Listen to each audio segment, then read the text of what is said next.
안녕하세요. 원전 우전입니다. 네, 오늘은 하나님의 파격적인 주장을 살펴보는 세 번째 시간입니다. 이번 시간에는 배신자가 되지 않고도 경쟁사회에서 살아남을 수 있다 라는 제목으로 파격적인 주장에 대해 살펴볼 것입니다. 오늘날 우리의 일상생활에 아주 밀접한 주제인 만큼 자세하게 살펴보도록 하겠습니다. 경쟁사회라고 표현될 수 있는 오늘날 우리가 살아가는 이 세상에서 그리스도인으로서 가져야 할 자세는 무엇일까요? 원전님께서는 어떠한 자세가 우리에게 가장 중요한 모습이라고 생각하시나요? 제가 생각할 때 가장 중요한 모습은 사랑의 모습이지 않을까 싶어요. 남을 짓밟고 남을 이겨먹으려는 그런 마음보다는 상대방을 사랑하고 보듬어주고 함께 걸어갈 수 있는 그런 마음들이 가장 중요하지 않을까 싶습니다. 네, 맞습니다. 경쟁하지만 사랑하는 마음을 품는 것이 우리가 가져야 할 모습입니다. 저는 겸손하고 낮아지는 것이 우리가 가져야 할 모습이지 않나. 예수님께서 섬김 받으러 오신 것이 아니라 섬기러 오신 것처럼 우리도 남을 섬기는 그런 모습을 가지는 것이 그리스도인이 경쟁사회에서 가져야 할 모습이지 않나 라는 생각을 했었습니다. 저자는 정직을 강조하고 있습니다. 위법이 아니라면 윤리와 정직을 마음껏 위반하는 오늘날 사회에서 그리스도인으로서 정직함을 가지고 살아가야 함이 매우 중요하다고 말하고 있습니다. 윤리적 타락은 우리 개인의 삶 속에서도 일어납니다. 우리가 살아가는 환경이 모든 일이 분명한 흑백 논리가 아니라 애매모호한 회색지대가 더 많기 때문입니다. 모든 문제가 옳고 그름이 확실하게 정해져 있는 것이 아니잖아요.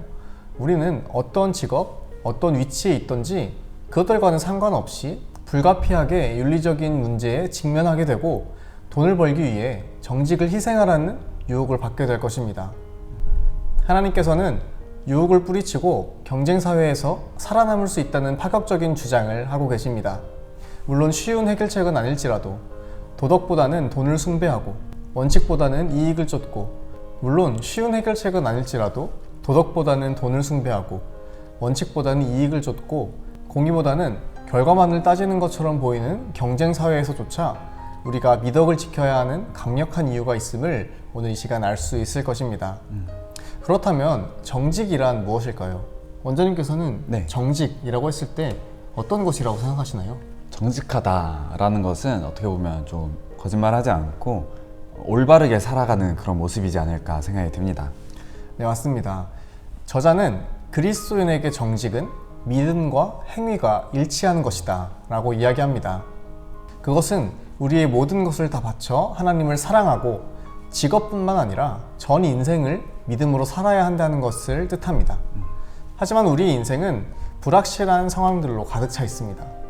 우리의 믿음은 모든 사람들이 하나님께 중요한 존재라고 믿지만 과연 그 믿음이 우리 행위와 일치할까요? 우리가 대하는 직장 동료, 고객, 경쟁자를 대할 때 우리가 믿는 것처럼, 모든 사람이 하나님께 중요한 존재라고 믿는 것처럼 우리는 행동하고 있을까요? 우리는 선뜻 그렇다라고 이야기하기는 참 힘들 것 같습니다.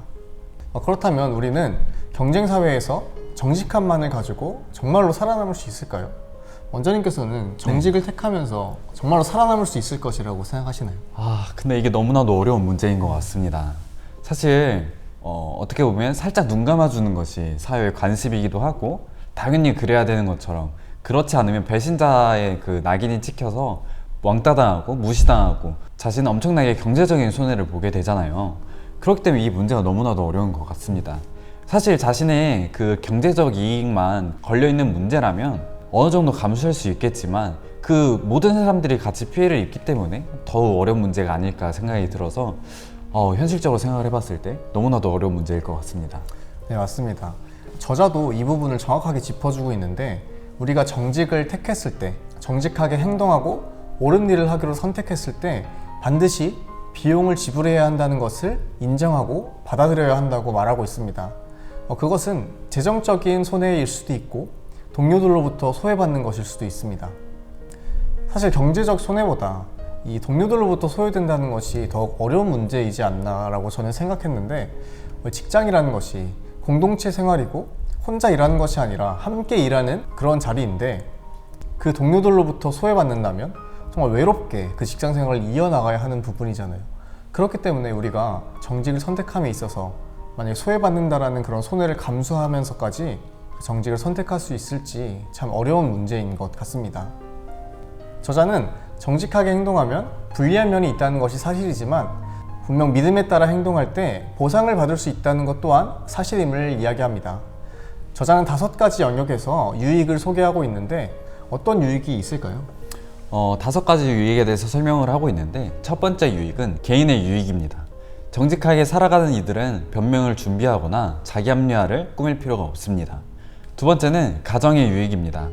행동으로 자식을 가르치며 정직한 삶의 모델을 가르쳐 줄 수 있습니다. 세 번째는 사업의 유익입니다. 부정직함이 판을 치는 사회에서 더욱 두드러지게 정직함이 보일 것입니다.